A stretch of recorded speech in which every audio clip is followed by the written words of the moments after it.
by saying that Britain first and this and that, and saying my name. Gets more hits. It's like. Can I do a little bit, please? That's all right. Yeah. How you doing, man? Yeah, that fellow who came down last week.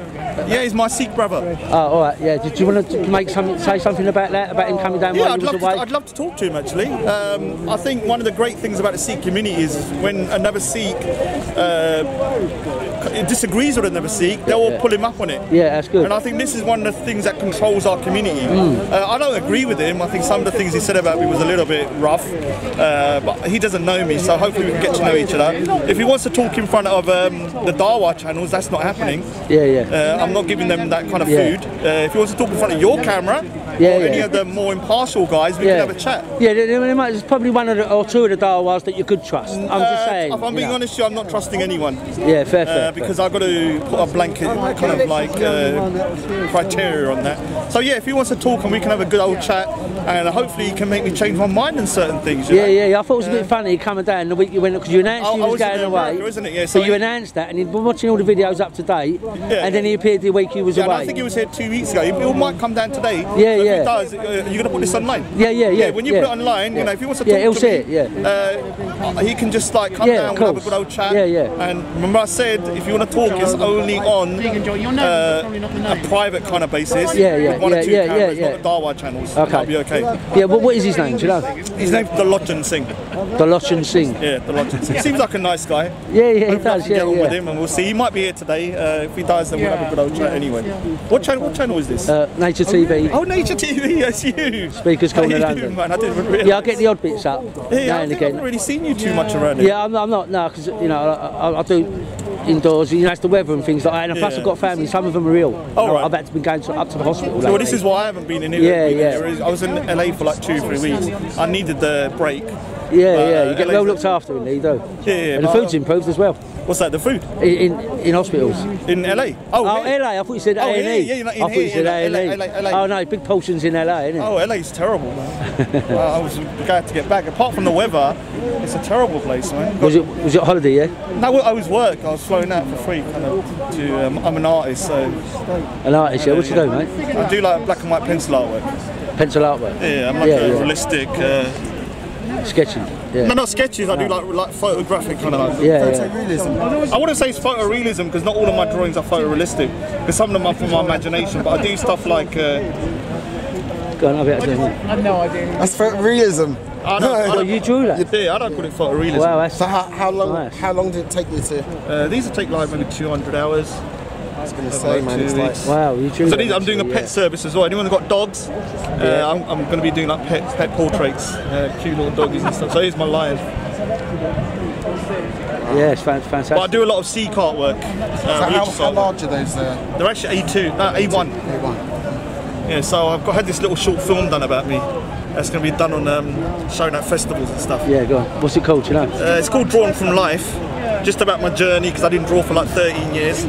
The Asian community isn't very kind of, let's just say they're not so supportive about the arts. And I've done a degree in product design. And I don't see why she been with the art. Yeah, but it's a talent. It's a talent. Well, I worked as a kitchen designer for years and years, and I was miserable. Now I'm an artist. I don't earn as much money. No, but I'm happy, man. Yeah, that's it. I'm doing what I'm doing, and so I always say to people, like, it gets to a point that if you know you're not happy, you've got to just make a decision. Yeah, change. Let's face it, in the future, everyone's going to be underemployed. Because they're going to bring out robots to do everything if they have their way. So the question is, we've got to find what we can. Well, you're saying that. You know, my job was I was made redundant in a way because the computers were now designing their own kitchens. And it didn't work out well because kitchens, you need that human interaction when designing a kitchen. But it stayed it for a while. A computer program replaced you. So it was phasing us out.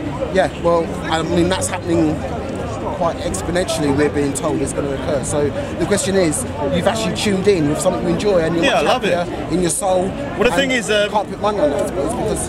and this is what I try and explain to people, is that, you know, I don't have any friends, I don't really hang around with anybody, I just stay by myself, I'm drawing, and I love it.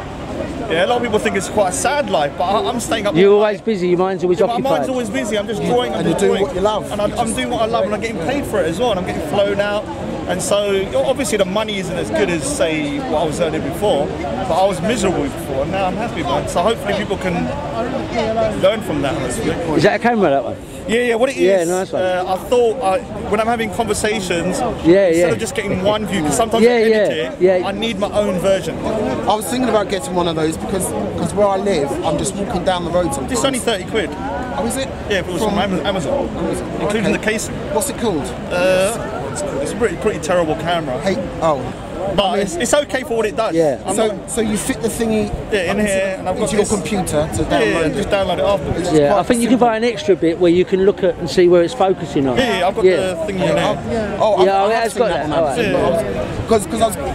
that. Because where I am, they seem to have this thing about wanting to stop young people who look a certain way, or who the police suspect might be Muslim or whatever. And I'd like to just have this on me because it actually is happening too often. And yet, the moment you complain, you say, well, you know, I'm minding my own business, officer, what do you want? Then they turn it on you to, it's like, no, you have a clear bias when it comes to people walking down the street. And that's why I'd like to film, because just to show them. I think it's not against the law. It's not a lot. Yeah, it does. I mean, I didn't really realise how it happens, but last time I was out and I saw, I do sometimes see how black people are treated differently when it comes to the police. I've never really been stopped by the police. But I was stood on the But I have seen black people be stopped. Well, that's just it. I mean, you're lucky if you see any other type of people. I mean, I was stood one day just going like this because I had a lighter on. And the next minute, I'm like, can't you see I'm standing in the corner to keep a wind guard? But even that, they wanted to kind of, what's the word? Make it an issue. And their first indictment on me is that I'm suspicious. But let me just say something to you. Compared to American police, the UK police are like pussycats. If you go to, have you been to the States? No, I haven't. Go to LA and try and approach a police officer and just try and have a friendly chat with him. It's not going to go anywhere. They are very, very ruthless. They'll just shut you down straight. Well, that's their training, isn't it? That's because their training. Some of them straight out. So the thing is, when you look at something, when you go to another country and you come back to the UK, you start realising, when I see the police officers, I think, oh damn, compared to some of the US cops I've met, they're a lot more passive. laid back. At least you can approach them and talk to them. Whereas in the US, you cannot. I mean, the only time I ever spoke to him was this time I went, and I was shocked that the police officer responded. And he was like, oh, he was a nice police officer. I said, look, dude, man, I've met like 15 police officers here, and all of them have been very aggressive. I mean, just to ask them, oh, where's this or where's that? You think they'd be more friendly with the tourists? So, well, they don't really, they just are very, very, they just very gung-ho. Well, it's interesting you say that, because when you see them having their morning meetings, some of the phraseology they use to one another before they go out to their designated places is things like, remember, it's them or us. So they're given that the them or us mentality. It's like, remember, keep yourself safe, and so it's like almost like they're given a war tribe. Well, they flew I think the Met flew out Scotland Yard to America, and they spoke. Or the Americans flew into the UK, and they showed them how they kind of disperse or they kind of control situations without using violence. Without using like violence, and so they overpower some of the kind of like the perpetrators by numbers. And the Americans were so shocked, they said, we would have just shot the guy. They wouldn't, and this is just open. I know they in the don't documentary. run. Even if they don't run, but if they're carrying a knife, or they're there's a video just in America that's just been released of a guy in a hallway. He had a BB gun, but the thing is, he was a white guy, and the thing is, they were telling him to do commands that were so complicated, and he was intoxicated. He could not do what they were saying because they were saying, turn your left leg there, that leg there, and as soon as he moved forward, they shot him with a machine gun. I think 6 shots, killed him dead. Literal overkill.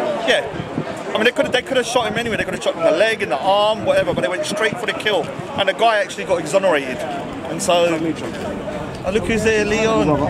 Yeah, hello, mate. All right, sweet. So there's there seems. I think I saw that on RT channel, and what shocked me about that was that, I mean, there was enough police and just one individual, and that's it. It's like appears to be such a cowardice in approaching or saying, you sit down, or even that it was literal overkill. And what did the news? Because I had the sound off. What did the? Well, the guy was telling him, what had happened was he had a BB gun, and I think it was a rat exterminator. And so he was in a room, and he was like looking out the window. This is like a year and a half ago. And so it's only been released now. And when he walked out the hallway, he had like guys with the SWAT team waiting for him, and they were giving him commands that were like, it was impossible to obey, because he was saying, go down, cross your legs, make sure your right leg's over there and your left leg's over there, and don't move forwards. And he kind of stumbled. Yeah, well. And as he stumbled, that's it. They just shot him dead. It's interesting you should say that this was a Caucasian guy, because I think I saw on YouTube a little while ago that there was Orthodox Jews in a car in the country lane, and they were stopped and they were treated like they were terrorists. But clearly he was an old rabbi with his son and his wife, and she was, and they were. And it's like the police wanted to make a federal case out of it. Well, the thing is, the American police. But what they were about was that the fact that it was 2 in the morning and they were driving back from somewhere, a conference, and they said we don't normally get people driving down this road. So it's almost as if the police were given instructions that there was an invisible curfew on driving down this part of Minnesota. It's like a real police state. I mean, I'm scared when I went down there.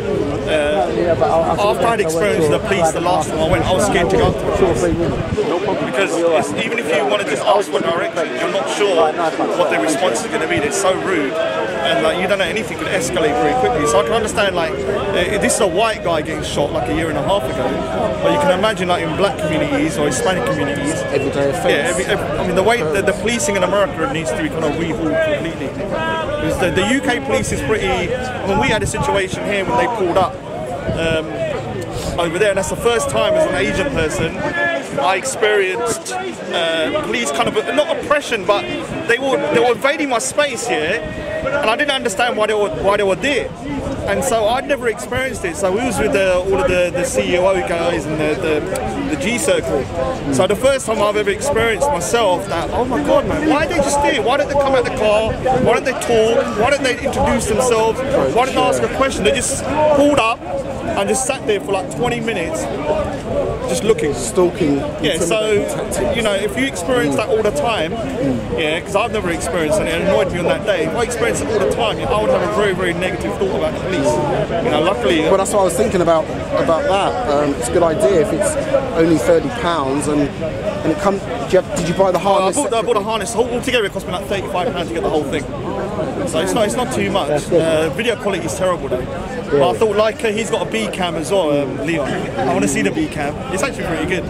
So I thought, yeah, let me just record. How was the video quality? Video quality on this is terrible, but I'm not after video quality. I'm after more the sound, and that I can get. So it works well from what, a metre and a half, but anything further? Yeah, it's pretty good. It'll film all the way down to there. Yeah, so it should be okay. Yeah, nice one. Cheers, mate. Anyway, man. Thanks for that. All the best. Yeah, have a good day. So when is the rest of the guys coming? Oh, is it me or is it getting colder? Yeah, it's a little bit. Yeah, it's setting in. There's a lot of commotion with Zachariah.